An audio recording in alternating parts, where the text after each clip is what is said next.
Lunch শেষ করে চিড়িয়াখানার এই সাইডে চলে আসলাম। এই সাইডে কি আছে এটা দেখার জন্য। এখানে ঢুকতে আমাদের জনপ্রতি ১০ টাকা করে টিকিট লেগেছে এবং সাথে একটা মাছের খাবার দিয়ে দিয়েছিল। ভিতরে ঢুকতেই ফার্স্টে চোখে পড়লো একটা লেক, তার মাঝখানে একটা জলপরি বসে আছে। সাক্ষাৎ করতে গেলাম জলপরিটা আসলে কেমন আছে।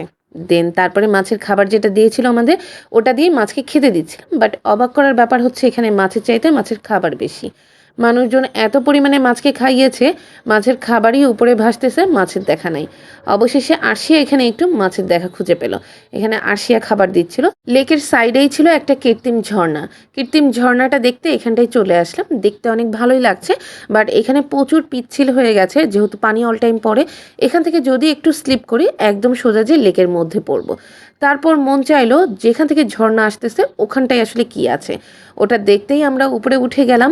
ওখানে দুই সাইড থেকে অনেক সুন্দর গাছপালা লাগানো আছে এবং উপরে উঠে দেখি একটা সুন্দর শাপলা ফুল এবং তার পাশ থেকে কৃত্রিম পানির ব্যবস্থা করা। জিনিসটা কিন্তু উপর থেকে দেখতে অনেক সুন্দর লাগতেছে। এখানে অনেক সুন্দর পারফেক্টলি আপনারা ছবি তুলতে পারবেন, ভিডিও করতে পারবেন। এখানে আমি অনেক সুন্দর ছবি তুলেছি, যেগুলো পরবর্তীতে আপনার সাথে আমি অবশ্যই শেয়ার করব। আর এইখান থেকে কিন্তু পুরা পার্কটা আমি একটু দেখার চেষ্টা করছিলাম যতটুকু দেখা যাচ্ছিল। চারিদিকে শুধু সবুজ আর সবুজ। আর এই সাইডের দিকে চিড়িয়াখানা আছে, একটু পরেই আমি চিড়িয়াখানায় যাব। আর উপর থেকে হচ্ছে পুরা পার্কটাই আমি আগে দেখে নিচ্ছি। লেকের এই সাইডটা কিন্তু অনেক সুন্দর লাগছিল যেহেতু আমি বেশ অনেকটা উঁচুতে ছিলাম। ওখানে পানি অনেক ঠান্ডা ছিল এবং পানি নিয়ে খেলতে কিন্তু অনেক মজা লাগছিল।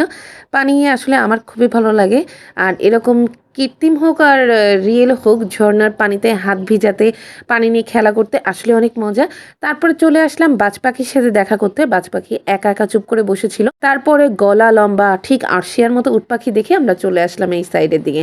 উট পাখি মোটেও মাথা তুলবে না, কারণ সে নিচে কি জানি একটা খুঁজছে। আমার বারবার ভয় লাগতেছিল যে ও যদি ওর বড় ঠোঁটটা দিয়ে একটা আমার হাতে বাড়ি দেয়, আমার ফোনটা কিন্তু চলে যাবে ওর কাছে। ও তখন বসে বসে সেলফি তুলবে আমার ফোন দিয়ে, তখন আমার আর ভিডিও করা হবে না, আমার ছবি তোলা হবে না। তারপরে এই সাইডে দেখা হয়ে গেল ময়ূরের সাথে। ময়ূরও চুপচাপ বসে আছে, কোনো কাজ নাই। অর্ণা চলে গেল বানরকে জ্বালাতে। বানরের হাজব্যান্ডের যখন ছবি তুলতে গেল ঠিক তখনই ওয়াইফ এসে বাধা দিল যে আমার হাজব্যান্ডের ছবি কেন তুলবে। ভাল্লুককে দেখে মনে হচ্ছিল কি রিল্যাক্স, লাইফটা আসলে কত সুন্দর। কিছু দূর হাঁটবে তারপর স্মুথলি স্লিপ করে চলে যাবে। ভাল্লুকটার আসলে পাইচারি করা আর স্লিপ করা ছাড়া কোনোই কাজ নেই, কারণ ওর ওখানে কোনো সঙ্গী নেই। ওর একা আসলেই ভালো লাগছে না। মেছো ভাগটাও একা হাঁটাহাঁটি করছে। খরগোশ দুইটা চুপচাপ বসে আছে। একটা খাঁচার মধ্যে অনেক পাখি একসাথে দেখলাম, বাজুরিকা, টিয়া পাখি সব একসাথে এক খাঁচার মধ্যেই আছে। আর এদিকে মন খারাপ করে হনুমানটা এখানে বসে আছে। আর শিয়া এটার সাথে মিল করে একটু পৌঁছে দিতে চাইলো। তার সাইডেই দেখলাম বাতাসা বানাচ্ছে, এগুলো ছোটবেলায় দেখেছি। দেন অনেক দিন পর এখানটায় আবার এসে দেখলাম এখানে ঘোড়ার গাড়ি যাচ্ছিল, ঘোড়ারে দাঁড় করে রাখছে। আরশিয়া ধরতে খুব ভয় পাচ্ছিল, অন্যা জোর করে ঘোড়ারে ধরাচ্ছিল। আর তার মধ্যে আমাদের চা কফির ব্রেক। দেন চা কফি খেয়ে আবার ঘুরতে শুরু করলাম। কয়েকটা ফুলের দোকান ছিল যেখান থেকে ফুল পারচেস করা যাবে। আর এখানে কিন্তু অনেক গাছ। এখানে যে রাইডসগুলো ছিল এই সাইডের দিকে আসার তেমন সুযোগ পাইনি আমরা আসলে ঘুরতে। দেন আরশিয়াকে নিয়ে এই রাইডসগুলোর এখানে একটু আসলাম যে আরশিয়া একটু উঠুক, তা নাহলে ওর আফসোস যদি থেকে যায় আমার মতো।